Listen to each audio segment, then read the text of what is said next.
Hi, I'm Norma Johnson, and I'm a healer and a facilitator, a performing artist, writer, poet, playwright, and I bring a creative conversation to social justice and racial justice. I was asked about trust in regards to what we've learned this year in with our institutions.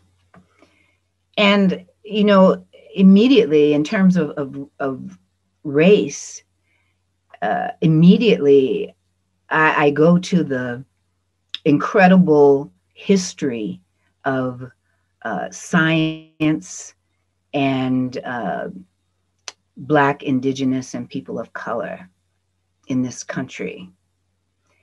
And trust really can't be an assumption because it's a living, breathing relationship between people and cultures. And in this past year, we've had so much demonstrative events going on in our country that brought so much of the racial divide and the racial harm to light. So it's been filtering through everything from the inequities in during COVID to the murder of unarmed Black and brown people. But being a Black person in this country, there's nothing new about any of that. I've heard stories for as long as I can remember about Black people not having access to health care. One elder in my life used to talk about how just to go to the dentist to get medical care for her body, they were not allowed to go during office hours. It was only by the grace of a particular dentist, white dentist, that he allowed people of color to come in the back door after hours for their care. That's just one story.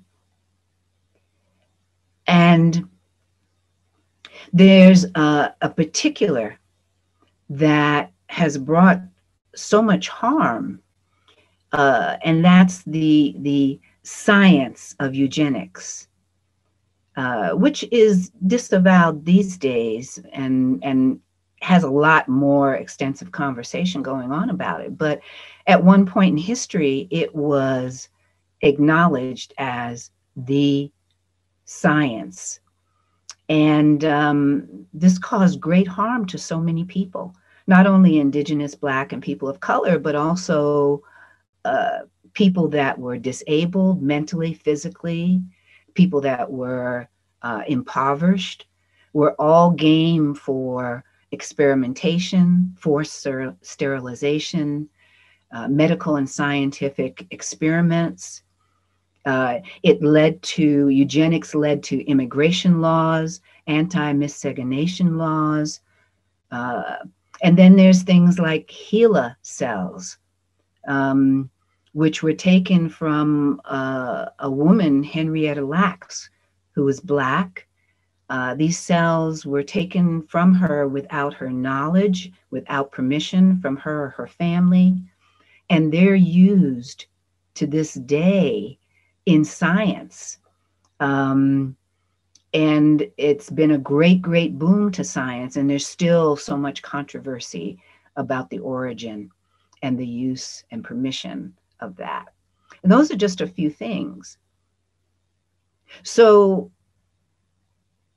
these are the things that when we talk about trust in institutions like science, this is some of the basis that's held that is a part of conversation today, and that's a good thing. Over these last years, these kinds of things are being addressed, and they're being brought to light. That's when trust can come into the conversation.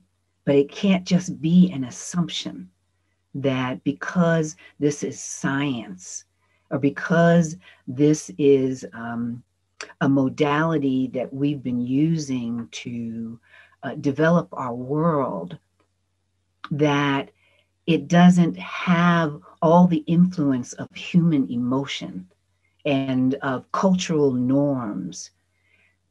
Eugenics was used to maintain white supremacy and a hierarchy, actually biologically proving that some people are better than others. Some people are more worthy and more valuable than others. And we're still living and breathing in that air today. So when we're looking at the events that happened this past year in regards to race, that's all a part of that filter. That's all a part of that legacy that we hold. And it is our legacy. This is America's legacy. And there's always been people that have tried to bring equity and valuing of human beings too. It's never a one story. And some of the things that I'm seeing in these last years, because the framework for this year, as I said, none of it's a surprise to me and to a whole lot of people like me. It might be a surprise for a lot of white people that maybe haven't had these kinds of oppression and repressive influence in their lives. I think for trust to grow, there needs to be transparency and there needs to be honesty.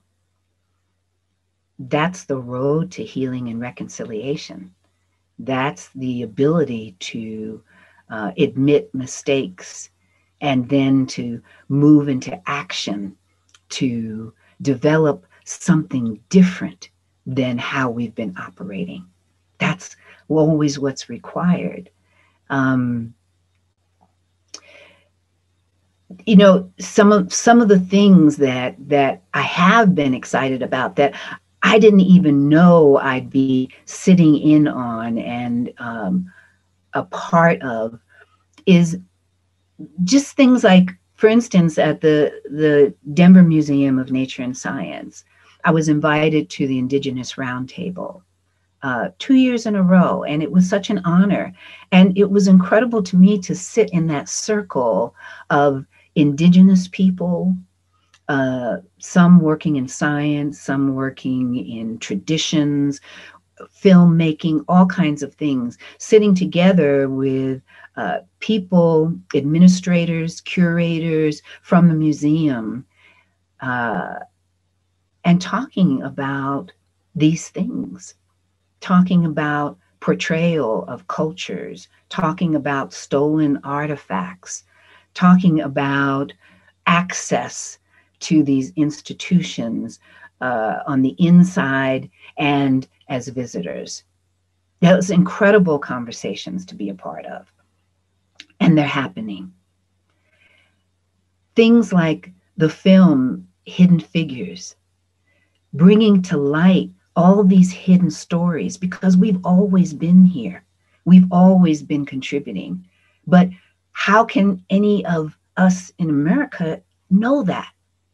How can that influence how we think about people of color, Indigenous people, people that are disabled? How can we think inclusive if we don't have the imprint of inclusivity? So it's about changing the stories. You know, I love stories. That's what I do, is stories, because that's kind of all we are. At the base of everything we do, it's about our stories, and they count.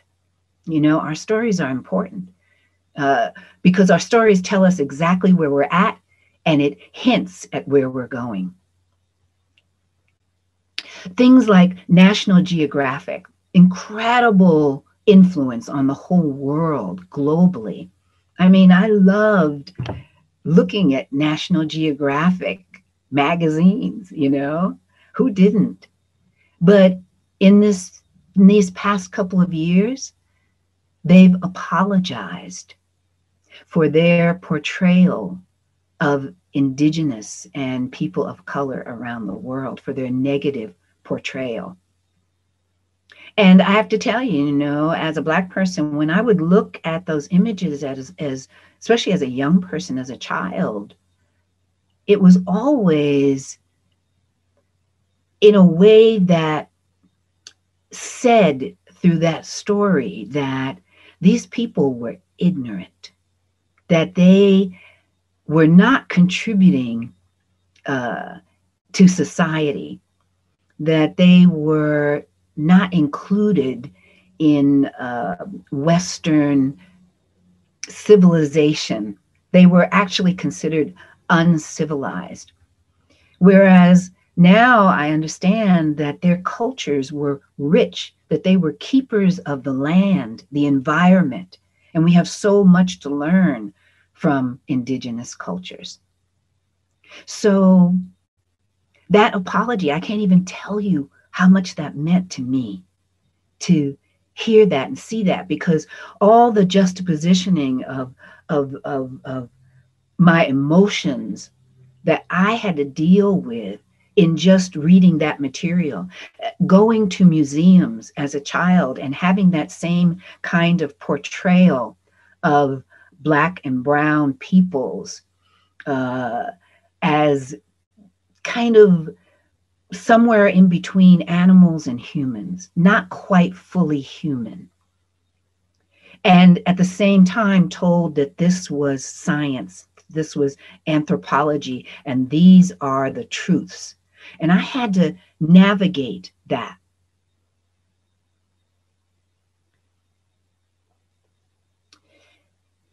I want to share a piece that I wrote, a poem, and it's called What's in Your Bones?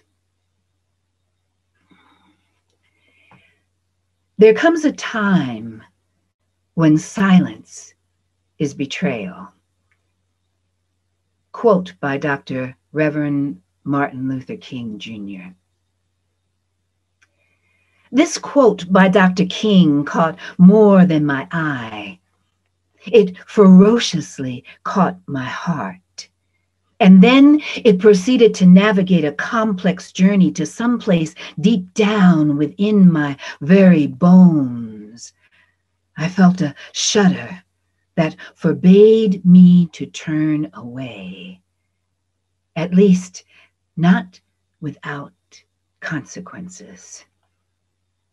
I had a deep intrinsic knowing that the path to liberation comes through the journey of what lies buried and silent within our bones. And when no voice is given, it continues a silence in our bones and in our children's bones and their children's bones. It has no agenda of its own. We create those. Its timing is eternal. It's merely a holding place for our fears. Silence is the gatekeeper. Dis-ease and unrest are the rumblings signaling a shifting of the buried contents. It's a crossroads, a place where past, present, and future meet. It's a place where ancestors and descendants recognize their value for each other, where what was and what is, when merged, can transform what is becoming.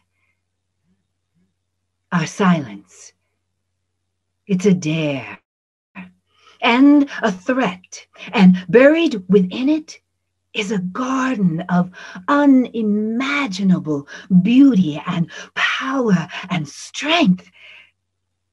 What do we tell ourselves to maintain the silence?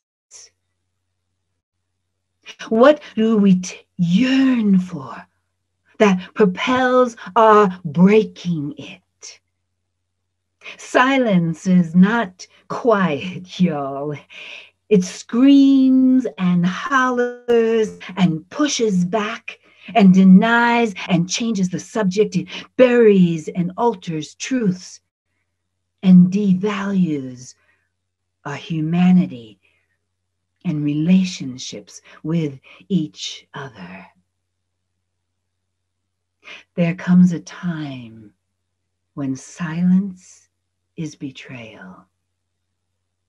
In this quote, I wanted a reminder that there are consequences to my silence, and those consequences live in my bones.